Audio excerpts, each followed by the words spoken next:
guys, so I told you guys I would be back to just unpack this verse in Matthew chapter 7. So we're just going to go ahead and read this verse and then we'll talk about it a little bit more. Matthew chapter 7 verse 24 through 27 says, "Therefore everyone who hears," this is Jesus teaching, by the way. So he says, "Everyone who hears these words of mine and puts them into practice is like a wise man who built his house on the rock. The rain came down, the streams rose, and the winds blew and beat against the house, yet it did not fall because it had its foundation on the rock. But everyone who hears these words of mine and does not put them into practice is like a foolish man who built his house on sand. The rain came down, the stream rose, and the winds blew and beat against that house, and it fell with a great crash."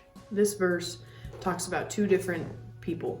The first person are the people who hear what Jesus and what God says, and they do those things and they put them to practice, and their foundation is built on rock. That is a foundation in Christ. When storms come, when these things that are happening right now in our world happen and it just throws a wrench in our plans, how are we going to react? Is our foundation built on sand where it just kind of washes everything away, or is it built on rock where we can still stand in the storm and our house is still built strong in the storm to where it's not going to fall away? I just want to ask you guys to think about like what your foundation is. Is it the solid rock? Is it God? Or is it anything else? If it's anything besides God, it's sand that's going to wash away. Whether you put your trust in people, friendships, if you put your faith in the things you do, like sports,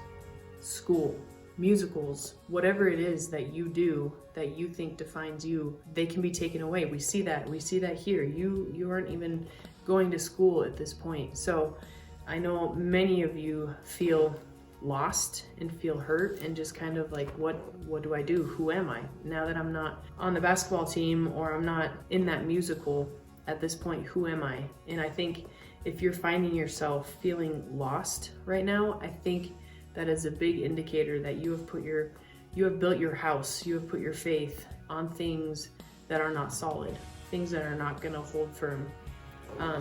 God is the one thing that will never change. Even when the world changes around us, He doesn't change. I just want to challenge you guys to really take a deep look into your faith, into what you believe, who you have put your trust into.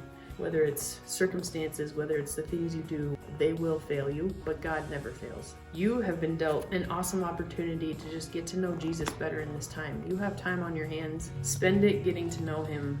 I know the Bible is intimidating and it can be scary, but it's got some really, really awesome things in there, and you can learn a lot about yourself through what God has to say about you. So my challenge is open the Bible.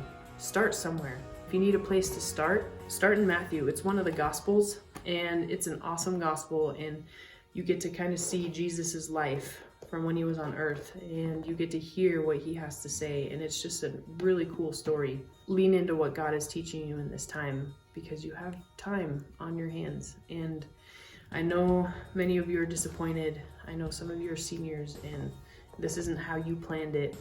And this isn't what you thought life was going to be like right now. But I do think God is present with us, and He wants us to take something from it. So don't waste this time. Look around and say, hey, you know what? I have extra time with my family.